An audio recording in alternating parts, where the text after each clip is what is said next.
رویخط فعالیت‌هایی که برای مشغول شدن به آن در تاجیکستان اجازتنامه و یا مجوز ضرور است باز بیشتر شد. برای خط 33 نوع فعالیت اجازتناموی باز دوی دیگر ضم شدند: فعالیت اپراتوران ترمینال‌های پرداخت و بانکینگ اسلامی. جمشید نور محمدزاده رئیس بانک ملی در شرح ضرورت اجاره کردن این اجازتنامه ها در نزد وکیلان پارلمان دو دلیل آورد: تامین شفافیت فعالیت ترمینال های نظام پرداخت و غنی کردن بودجه کشور.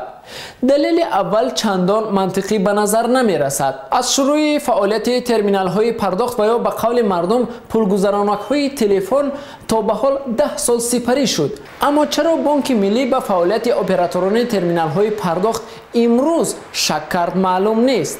دلیل دوم، غنی کردن بودجه کشور در نظر اول منطقی به نظر می رسد، چون که کمبود پول و یا کسر بودجه کشور تنها در یک ماه اول سال جاری به 130 میلیون سامانی رسید. اما سوالی مطرح این است که این کمبود پول بودجه از کدام حساب پر خواهد شد؟ زمانی که اپراتوران ترمینال های پرداخت برای دریافت مجوز به بانک ملی یک مقدار مبلغ پرداخت کنند، البته این خراجات خود را بالای نرخ خدمت رسانی خیش ضم خواهد کرد.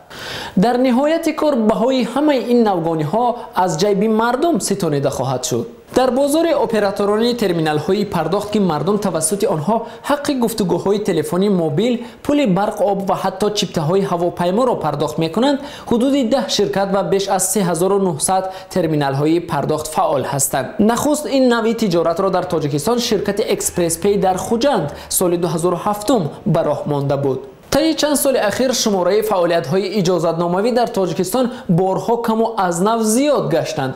به نظر می رسد روی شماره فعالیت‌های اجازتناموی در تاجیکستان دو قوه در حال نبرد هستند.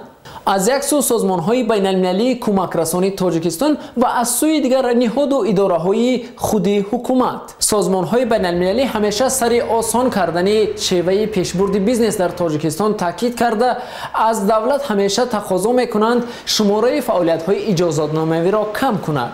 محض با پافشاری سازمان‌های بین‌المللی از سال 2010 به این طرف شماره فعالیت‌های اجازتناموی از 600 تا به 33 عدد پایین برده شد. اما در این میان منفعت‌های اداری نهادهای دولتی تاجیکستان بالا می‌گیرد. چون شماره اجازتنامه ها کم شد، دیگر ده‌ها تاجران و کارافتادگان با گردن کش پسیدری منصبداران این یا آن اداره برای گرفتن اجازتنامه نوبت نمی‌پایند. در این حالت منصبداران تاجیک خود را ناهنجار و نادرکار احساس می‌کنند و در فکر اختراع باز یک نوع اجازتنامه می‌شوند که شمار نوبت پایان در پس در اتاق کاریشان کم نشود.